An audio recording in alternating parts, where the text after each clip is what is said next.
بسم اللہ الرحمن الرحیم۔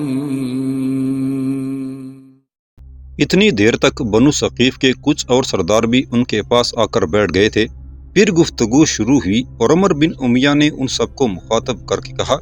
اے میرے عزیزو، ہمارے ارد گرد اور اطراف میں جس قدر قبائل ہیں انہوں نے اسلام قبول کر لیا ہے، اور اس کا ہم بنو ثقیف پر انتہائی برا اثر پڑے گا۔ تم دیکھو گے کہ ان قریب ایسا وقت آ پہنچے گا کہ ہمارا اگر کوئی مویشی باہر نکلے گا تو واپس گھر پر نہیں آئے گا، اور ہمارا کوئی آدمی جب کسی کام کے سلسلے میں اپنی حدود سے باہر جائے گا تو وہ بھی ہلاک کر دیا جائے گا اور لوٹ کر ہم میں نہیں آئے گا۔ لہٰذا میں تمہیں مشورہ دیتا ہوں کہ عروہ بن مسعود کی طرح کسی شخص کو حضور صلی اللہ علیہ وسلم کے پاس مفاہمت کے لیے بھیجا جائے، اور اس کے لیے میں عبد یالیل کا نام تجویز کرتا ہوں۔ عبد یالیل نے جب سنا کہ عمر بن امیہ اور بنو ثقیف کے دوسرے سردار اسے حضور صلی اللہ علیہ وسلم کی خدمت میں بھیجنا چاہتے ہیں تو اس نے بلند آواز میں کہا، اے رؤسائے بنو ثقیف، میں ہرگز اکیلا حضور صلی اللہ علیہ وسلم کی خدمت میں حاضر نہ ہوں گا، اس لیے کہ آپ صلی اللہ علیہ وسلم سے گفتگو کرنے کے بعد جب میں لوٹوں گا تو مجھے پختہ یقین ہے کہ میرے ساتھ بھی وہی سلوک کیا جائے گا جو عروہ بن مسعود کے ساتھ کیا گیا، اور جس طرح ہمارے قبائل کے لوگوں نے اسے تیر اور پتھر مار کر ہلاک کر دیا تھا، ایسے ہی یہ میرا بھی انجام کریں گے۔ لہٰذا میں اکیلا حضور صلی اللہ علیہ وسلم سے ملنے کے لیے نہ جاؤں گا۔ ہاں، اگر تم ہر چھوٹے قبیلے سے ایک ایک آدمی میرے ساتھ بھجواؤ تو میں وفد کی صورت میں ضرور حضور صلی اللہ علیہ وسلم کی خدمت میں حاضر ہوں گا، اور میں ان کے ساتھ مفاہمت کا معاملہ طے کر لوں گا۔ یہاں سے ہر ذیلی قبیلے کے فرد کا میرے ساتھ جانا اس لیے ضروری ہے کہ جب میں واپس آ کر لوگوں کو حضور صلی اللہ علیہ وسلم کا پیغام سناؤں گا، اور اگر وہ مجھ پر خفا اور برہم بھی ہوں گے تو ان کے قبیلے کا ہر شخص جو میرے ساتھ گیا ہوگا وہ انہیں سمجھا بجھا کر ٹھنڈا کر دے گا۔ لہٰذا اگر تم مجھے ایک وفد کے ساتھ حضور صلی اللہ علیہ وسلم کی خدمت میں بھیجنا چاہتے ہو تو اس کے لیے میں تیار ہوں۔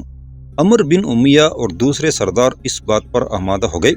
لہٰذا 5 اور آدمی مختلف ذیلی قبیلوں سے لے کر عبد یالیل کے ساتھ حضور صلی اللہ علیہ وسلم کی خدمت میں ایک وفد کی صورت میں روانہ کر دیا گیا تھا۔ عبد یالیل کی سرکردگی میں یہ وفد مدینہ کے قریب پہنچا اور قتادہ کے مقام پر پڑاؤ کیا۔ وہاں اس وقت مغیرہ بن شعبہ اپنی باری پر حسب دستور مسلمانوں کی اونٹ چرا رہا تھا۔ انہوں نے جب دیکھا کہ ایک وفد ان کے قریب ہی آ کر خیمہ زن ہوا ہے تو یہ ان کے قریب گئے اور ان کا حال احوال پوچھا۔ جب مغیرہ بن شعبہ کو پتہ چلا کہ یہ وفد بنو ثقیف کا ہے اور مصالحت اور اسلام قبول کرنے کی خاطر یہ لوگ حضور صلی اللہ علیہ وسلم کی خدمت میں حاضر ہونا چاہتے ہیں، تو مغیرہ بن شعبہ ایسا خوش ہوا کہ فرط مسرت میں یہ اونٹوں کو چھوڑ کر یہ خوشخبری سنانے حضور صلی اللہ علیہ وسلم کی طرف بھاگ کھڑا ہوا۔ راستے میں مغیرہ بن شعبہ کو ابو بکر صدیق مل گئے۔ بس مغیرہ نے انہیں اطلاع دی کہ بنو ثقیف کا ایک وفد اسلام قبول کرنے اور بیعت کے لیے آیا ہے، اور شہر کے باہر قتادہ کے مقام پر خیمہ زن ہوا ہے، اور وہ اس مقصد سے حضور صلی اللہ علیہ وسلم کی خدمت میں حاضر ہونا چاہتے ہیں کہ وہ اپنی جان اور مال کے متعلق حضور صلی اللہ علیہ وسلم سے کوئی عہد لکھوا لیں۔ اس پر ابو بکر صدیق نے مغیرہ کو مخاطب کرتے ہوئے کہا، اے مغیرہ، میں تم کو اللہ کی قسم دیتا ہوں کہ تا وقت یہ کہ میں خود حضور صلی اللہ علیہ وسلم سے بات نہ کر لوں، تم مجھ سے پہلے ان کی خدمت میں نہ جانا اور نہ ہی بنو ثقیف کے اس وفد کی آمد کی اطلاع کرنا۔ مغیرہ نے ابو بکر صدیق کی یہ بات تسلیم کر لی اور وہیں پر رک گئے۔ اس کے بعد ابو بکر حضور صلی اللہ علیہ وسلم کی خدمت میں حاضر ہوئے اور بنو ثقیف کے آنے کی آپ صلی اللہ علیہ وسلم کو اطلاع دی۔ شام کو مغیرہ جب اونٹ چرا کر واپس پہنچا تو وفد کے ارکان کو بھی اپنے ساتھ لے آیا اور راستے میں ان کو سمجھایا کہ حضور صلی اللہ علیہ وسلم کی خدمت میں حاضر ہو کر تم نے کیسے انہیں السلام علیکم کہنا ہے۔ یہ سارے طور طریقے انہیں سمجھانے کے بعد مغیرہ انہیں حضور صلی اللہ علیہ وسلم کی خدمت میں لایا۔ حضور صلی اللہ علیہ وسلم نے بنو ثقیف کے اس وفد کے قیام کے لیے مسجد نبوی کے ایک طرف خیمہ لگوا دیا تھا تاکہ یہ لوگ مدینہ میں آرام اور سکون کے ساتھ قیام کر سکیں۔ خالد بن سعید کو بنو ثقیف کے وفد اور حضور صلی اللہ علیہ وسلم کے درمیان معاہدے کی تکمیل کے لیے سفارت کے فرائض انجام دینے کے لیے مقرر کیا گیا تھا، اور یہ بنو ثقیف کے وفد کے ارکان ایسے خوفزدہ اور ڈرے ہوئے تھے کہ جب تک حضور صلی اللہ علیہ وسلم کے ساتھ ان کا معاہدہ نہ ہو گیا اس وقت تک یہ جو کھانا ان کے لیے بھجوایا جاتا تھا اس سے متعلق بھی بڑے خوفزدہ اور فکرمند رہتے تھے۔ حضور صلی اللہ علیہ وسلم کی طرف سے جو کھانا ان کے لیے بھیجا جاتا وہ اس کھانے کو ہاتھ نہ لگاتے حتیٰ کہ ان سے پہلے خالد بن سعید اس کھانے کو نہ کھائیں، اور جب خالد بن سعید ان کی موجودگی میں کھانا کھا لیتے تو وہ اس کھانے کو ہاتھ لگاتے اور کھاتے۔ بہرحال بنو ثقیف کا یہ وفد حضور صلی اللہ علیہ وسلم کی خدمت میں حاضر ہوا۔ جب یہ معاہدہ طے کیے جانے کے بعد اس معاہدے کی شرائط لکھی جانے لگی تو وفد کی ارکان نے حضور صلی اللہ علیہ وسلم کی خدمت میں یہ عرض پیش کی کہ اس معاہدے کے بعد ان کے بت کو کم از کم 3 سال تک نہ توڑا جائے۔ حضور صلی اللہ علیہ وسلم نے ان کی یہ شرط منظور۔ اس پر وفد کے ارکان نے کہا کہ اگر 3 سال تک بت لات کو نہیں رکھا جا سکتا تو 1 سال ہی کی مہلت دیجیے کہ لات کو توڑا نہ جائے، مگر آپ صلی اللہ علیہ وسلم نے یہ بات ماننے سے بھی انکار کر دیا۔ تب وفد کے ارکان نے یہ بات پیش کی کہ اگر 1 سال بھی اس لات نام کے بت کو رکھا نہیں جا سکتا تو پھر ہمارے طائف لوٹنے تک کم از کم اس بت کو نہ توڑا جائے۔ پھر حضور صلی اللہ علیہ وسلم نے ان کی یہ بات بھی ماننے سے انکار کر دیا۔ وفد کے اراکین اس بنا پر چند ماہ کے لیے لات کو توڑنے کے حق میں نہ تھے۔ وہ چاہتے تھے کہ بنو ثقیف کے جاہل سفہاء اور نافہم لڑکوں کو لات سے متعلق مطمئن کر سکیں اور اس کے بعد اسے توڑ دیا جائے۔ ان کا خیال تھا کہ اگر لات کو توڑنے میں جلدی کی گئی تو کہیں بنو ثقیف کے اندر جھگڑے اور تنازع نہ اٹھ کھڑے ہوں اور لوگ وفد کے ارکان پر ہی حملہ کر کے ان کا خاتمہ نہ کر دیں۔ بہرحال حضور صلی اللہ علیہ وسلم نے لات کو بچانے کی ہر پیشکش کو ٹھکرا دیا تھا، بلکہ جب بنو ثقیف کے وفد کے ارکان اسلام قبول کر چکے، حضور صلی اللہ علیہ وسلم کے ہاتھ پر انہوں نے بیعت کر لی اور اپنے قبیلے کی طرف سے بھی یہ یقین دلایا کہ ان کا قبیلہ بھی ان کی طرح اسلام قبول کرے گا، تو حضور صلی اللہ علیہ وسلم نے ابو سفیان بن حرب اور مغیرہ بن شعبہ کو مقرر کیا کہ وہ اس وفد کے ساتھ ہی طائف کی طرف روانہ ہو جائیں اور خود اپنی موجودگی میں لات کے بت کو توڑ کر مدینہ واپس آ جائیں گے۔ وفد کے ارکان نے پھر ایک عرض داشت حضور صلی اللہ علیہ وسلم کی خدمت میں پیش کی اور حضور صلی اللہ علیہ وسلم سے کہا، یا رسول اللہ صلی اللہ علیہ وسلم، ہم آپ صلی اللہ علیہ وسلم سے درخواست کرتے ہیں کہ ہمارے لیے نماز معاف کر دی جائے اور اپنے ہاتھ سے اپنے بت کو توڑنے سے بھی ہمیں معاف رکھا جائے۔ اس پر حضور صلی اللہ علیہ وسلم نے فرمایا، بتوں کو توڑنے سے تو میں نے تمہیں معاف کیا، مگر نماز کسی طرح معاف نہیں کی جا سکتی۔ اس مذہب میں کوئی بلائی نہیں جس میں نماز نہیں۔ بہرحال بنو ثقیف کے اس وفد نے اس پابندی کو قبول کر لیا۔ انہوں نے نماز کی پابندی تسلیم کی اور بتوں کو توڑوا دینے کا بھی وعدہ کر لیا۔ جب یہ وفد واپس طائف کی طرف جانے لگا تو حضور صلی اللہ علیہ وسلم نے عثمان بن ابی العاص کو ان لوگوں کے ساتھ روانہ کیا تاکہ وہ بنو ثقیف کے اندر رہ کر انہیں اسلام اور قرآن کی تعلیم دے سکیں۔ ساتھ ہی ابو سفیان بن حرب اور مغیرہ بن شعبہ کو بھی اس وفد کے ساتھ روانہ کیا تھا تاکہ وہ خود لات کے بت کو توڑ کر واپس آ جائیں۔ طائف پہنچ کر وفد کے ارکان نے جب اپنے قبیلے والوں کو حضور صلی اللہ علیہ وسلم کے ساتھ ہونے والے معاہدے سے آگاہ کیا تو لوگوں نے ان کی بات کو تسلیم کر لیا اور وہ اسلام کی طرف مائل ہو گئے۔ اس کے بعد ابو سفیان اور مغیرہ بن شعبہ نے لات نامی بت کو توڑنے کا اہتمام کیا اور وہ اس طرح کہ مغیرہ بن شعبہ کدال لے کر لات نامی بت پر چڑھ گئے اور اسے توڑنے لگے۔ کچھ زندہ دل نوجوان جو اسلام قبول کر چکے تھے اس موقع پر ان کی حفاظت کے لیے ان کے چاروں طرف جمع ہو گئے تھے کہ شاید کوئی جاہل شخص لات کے اس انہدام سے متاثر ہو کر مغیرہ پر حملہ ہی نہ کر دے۔ بہرحال جب لات نامی بت کو توڑا جا رہا تھا تو بنو ثقیف کی عورتیں جو جاہلیت کی بڑی دلدادہ تھیں وہ اس وقت اپنے ننگے سروں کے ساتھ گھروں سے نکل آئیں، اپنے اس قدیم اور آبائی بت کو توڑے جانے پر نوحہ کرنے لگی تھیں۔ وہ بین کرتے ہوئے کہہ رہی تھیں کہ ہم اپنے محافظ پر روتے ہیں جسے اس کے خادموں نے چھوڑ دیا ہے اور انہوں نے اس کی حفاظت میں داد مردانگی نہیں دی۔ بہرحال لات کے بت کو توڑ دیا گیا اور اس بت کے اندر سے جو خزانہ نکلا حضور صلی اللہ علیہ وسلم کی ہدایت کے مطابق اس خزانے سے عروہ بن مسعود کا قرض چکا دیا گیا تھا۔ اس واقعے کے بعد ذی الحجہ سے لے کر رجب تک کا زمانہ حضور صلی اللہ علیہ وسلم نے مدینہ میں بسر فرمایا۔ اس کے بعد آپ صلی اللہ علیہ وسلم نے مسلمانوں کو رومیوں کے ساتھ جنگ کی تیاری کرنے کا حکم دیا۔ اس وقت مسلمان بہت ہی اسرت اور تنگی کی حالت میں تھے۔ ایک تو گرمی کا موسم اپنی پوری شدت کے ساتھ گزر رہا تھا، اس پر مزید یہ کہ قحط سالی کا زمانہ تھا۔ پھلوں کی فصل پک کر تیار تھی اور ہر شخص یہ چاہتا تھا کہ اپنے پھلوں کو سمیٹنے کے ساتھ ساتھ گرمی کا زمانہ بھی مدینہ میں ہی گزار کر پھر کسی مہم پر نکلا جائے۔ حضور صلی اللہ علیہ وسلم کا یہ دستور تھا کہ جب آپ صلی اللہ علیہ وسلم جہاد کے لیے تشریف لے جاتے تو جس طرف آپ صلی اللہ علیہ وسلم نے جانا ہوتا اس مقام کا نام ظاہر نہ کرتے تھے، بلکہ جہاں حملہ کرنا مقصود ہوتا اس کے علاوہ اور کسی جگہ کا نام بتا دیتے تھے۔ البتہ اس موقع پر آپ صلی اللہ علیہ وسلم نے بعد سفر قحط سالی اور پھل پکنے کے موسم کی وجہ سے مسلمانوں کو کھول کر یہ بتا دیا تھا کہ اس بار لشکر تبوک کی طرف رومنوں کے ساتھ جنگ کے لیے روانہ ہوگا۔ آپ صلی اللہ علیہ وسلم نے تبوک کا نام لے کر لوگوں کو حکم دیا کہ اس سفر کے لیے سب لوگ پوری تیاری کر لیں، اور ساتھ ہی لوگوں پر آپ صلی اللہ علیہ وسلم نے یہ بھی واضح کر دیا کہ یہ متوقع جنگ رومیوں کے ساتھ ہوگی۔ ایک تو پھلوں کی فصل پک کر تیار تھی، دوسرے قحط سالی تھی، تیسرے گرمی کا موسم تھا، اور چوتھے مسلمانوں پر بڑی مالی تنگی کا دور تھا، اور مزید یہ کہ تبوک کی اس جنگ میں حصہ لینے کے لیے دور دراز کا سفر کیا جانا تھا۔ لہٰذا کچھ لوگ اس جہاد میں جانے کے لیے دل میں پس و پیش کرنے لگے تھے، تاہم وہ آپ صلی اللہ علیہ وسلم کے حکم کی وجہ سے تیاری کرنے لگے۔ اس تیاری سفر کے دوران میں ایک روز حضور صلی اللہ علیہ وسلم نے بنی سلمہ کے جد بن قیس کو مخاطب کر کے فرمایا، اے ابن قیس، اس سال رومیوں سے جہاد کے لیے کیا تم ہمارے ساتھ چلتے ہو؟ حضور صلی اللہ علیہ وسلم کے اس استفسار پر جد بن قیس نے معذرت طلب انداز میں کہا، یا رسول اللہ صلی اللہ علیہ وسلم، کیا یہ مناسب نہ ہوگا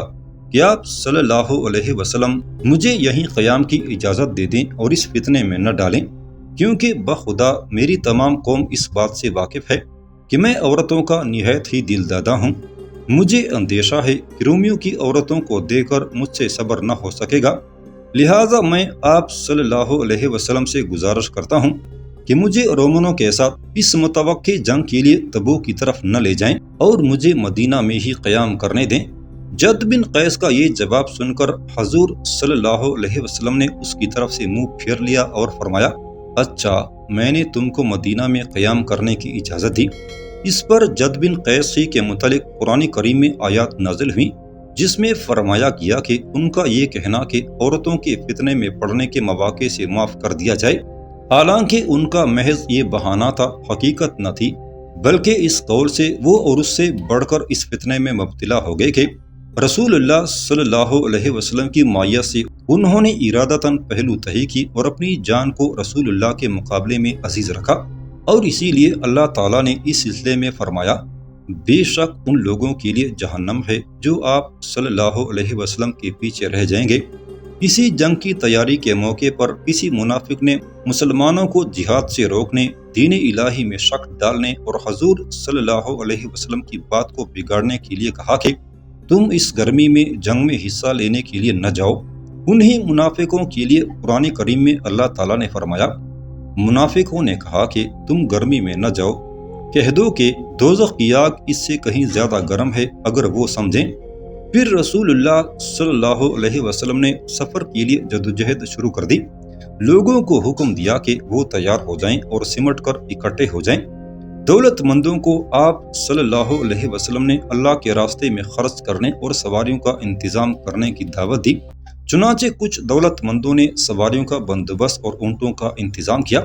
اس موقع پر عثمان بن عفان نے جتنا خرچ کیا اتنا کسی نے نہ کیا۔ عثمان بن عفان نے اس جنگ کے لیے 1000 دینار خرچ کیے، اور آپ کا یہ جذبہ دے کر حضور صلی اللہ علیہ وسلم نے آسمان کی طرف دے کر ہاتھ بلند کرتے ہوئے دعائیہ انداز میں فرمایا، اے اللہ، عثمان سے خوش ہو کیونکہ میں اس سے خوش ہوں۔ اسی جنگ کی تیاری کے موقع پر حضور صلی اللہ علیہ وسلم کی خدمت میں 7 ایسے جوان حاضر ہوئے جو سب غریب، حاجت مند اور اسرت کا شکار تھے۔ یہ 7 جوان حضور صلی اللہ علیہ وسلم کی خدمت میں حاضر ہوئے اور آپ صلی اللہ علیہ وسلم سے التماس کی کہ اس جنگ میں حصہ لینے کے لیے سواری کا انتظام کیا جائے۔ حضور صلی اللہ علیہ وسلم نے انہیں مخاطب کرتے ہوئے فرمایا، میرے پاس کچھ ایسا انتظام نہیں کہ میں تم لوگوں کے لیے سواری کا انتظام کروں۔ اس پر وہ ساتوں اپنی بے بسی اور جنگ میں حصہ لینے کا موقع نہ ملنے کی وجہ سے رونے لگے تھے۔ اسی رونے کی وجہ سے تاریخ میں ان ساتوں جوانوں کو بقائین کے نام سے پکارا گیا ہے۔ ایک شخص یامین بن امیر نے ان میں سے 2 کے لیے اپنی اونٹنی دے کر سواری کا انتظام کیا۔ اس طرح یہ دونوں حضرات اس جنگ میں حصہ لینے کے قابل ہو سکے تھے۔ جس وقت حضور صلی اللہ علیہ وسلم جنگ تبوک کی تیاریوں میں پوری طرح مصروف تھے، ان دنوں منافقین کا ایک گروہ جنہوں نے زرار کے نام سے اپنے لیے ایک علیحدہ مسجد بنوائی تھی، وہ حضور صلی اللہ علیہ وسلم کی خدمت میں حاضر ہوئے اور التماس کی، یا رسول اللہ صلی اللہ علیہ وسلم، ہم لوگوں نے بیماروں اور محتاجوں کے لیے تیز بارش اور سردی کی راتوں کے لیے ایک مسجد بنائی، لہٰذا ہماری گزارش اور خواہش ہے کہ آپ صلی اللہ علیہ وسلم تبوک کی طرف روانہ ہونے سے پہلے اس مسجد میں تشریف لائیں اور ہمیں نماز پڑھائیں۔ اس پر حضور صلی اللہ علیہ وسلم نے ان منافقین کو مخاطب کرتے ہوئے فرمایا، میں اس وقت جنگ تبوک کے سلسلے میں سفر کی تیاری میں بری طرح مصروف ہوں۔